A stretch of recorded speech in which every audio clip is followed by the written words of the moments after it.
Do you feel like you've come unstuck through writing the book? This is Climbing Gold. I think that there's motion towards that. I think there's absolutely sort of a sense of, yeah, there's a sense of regaining momentum, but with a clearer picture of what that is. I know now that like nothing I can do will actually make me feel whole. There's no accomplishment that will come that will actually make me feel in any way, you know, But isn't that healthier. liberating though when you realize that no amount of effort will fill the bottomless pit on the inside, and then you It, just learn to love the pit. You're like, that's I, great. I just have a yeah, pit. there's Like a that's pit. And yeah, all no, of a sudden, when you I've just accept it, the pit is full, you know? The thing about all of like the therapy and stuff is, again, one of the things that I've observed is people go into therapy and they go to the Hoffman Institute or whatever, and they start learning of their childhood and their trauma, right? And rather than taking the step towards healing it and just looking at it as, oh, this is a way to understand this, then they just get, then that's their new story. And for me, this was all about breaking out of the story. Even though I was telling it through the process, I was like, shit, man, I don't want to tell this story anymore. Like, even though I'm putting it literally in black and white in a physical form, I'm done with it. Like, let's put this to bed, let's put it on the shelf and walk away. And that's, I think, if we want to use the word healing, then in that way it was absolutely fucking healing. It was monumentally so. And it's yes. interesting though, like you're saying how you've talked about your past for so long. It's also easy to create a creation story in there that then becomes almost like false, not because it didn't Well, happen, but that's because I mean, certainly as a visual storyteller, taking photos and everything, you of all people know that when you start telling yourself a story over and over, at a certain point, you're like, is that even true? Do I even remember the story? Because I have this yeah. experience all the time with like films of free soloing and things like that. You watch all you remember is the photo or the film. You don't actually Mm-hmm. remember the real experience. And then a Mm-hmm. few years later, you're like, honestly, I don't know anything about that thing that I did at some point, but it got written down by somebody, and then there were some photos, and so now I remember the photos, and that becomes the story that you tell yourself. Like that becomes the experience because really you've forgotten the experience. It's like our memories aren't that good, you know? It's like you really just forget all of it unless you keep reminding yourself of whatever details you think were important.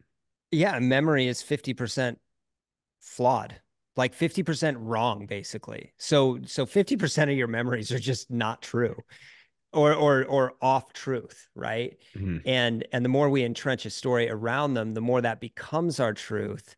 And the more we identify with it, the more we create that identity. And then, it's so hard to break out of that. I mean, look at the identity politics of the world today. Like those are all story based on how somebody's brought up, what they're told, all of these things. And so they might be reciting history that is either false, blatantly false, or completely influenced by what they learned when they were growing up, their family stories, their cultural stories. And this can extend into racism, politics, religion. It's all about those yeah, it's all about the stories. It, and it's tragic because so much of what we experience, the conflict we experience, can be at least relaxed by stepping back and stepping out of the binary storytelling, what's in psychology what's called splitting, which is all or nothing. It's black and white, left and right and wrong, and just going, wow, um, it's not as binary as I think.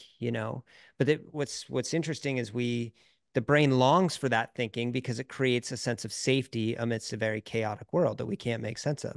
So we want to anchor ourselves to something to feel safe, to create a sense of community that will help us survive, right? But by necessary in that, we necessarily create others. And in those others, we create conflict. So by trying to keep ourselves safe, we create conflict.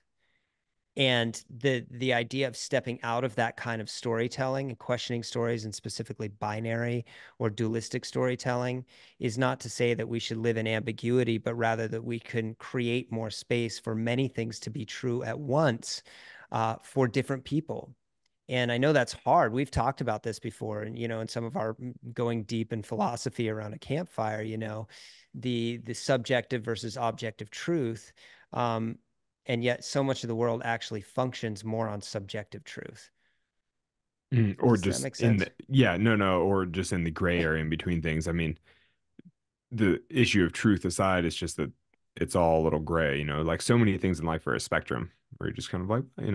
That's where the title of the book comes from, The Color of Everything. It's right at the end where I'm like, it's all gray. There is no black and white in this experience. And it's this one story is not true or false. It's just gray.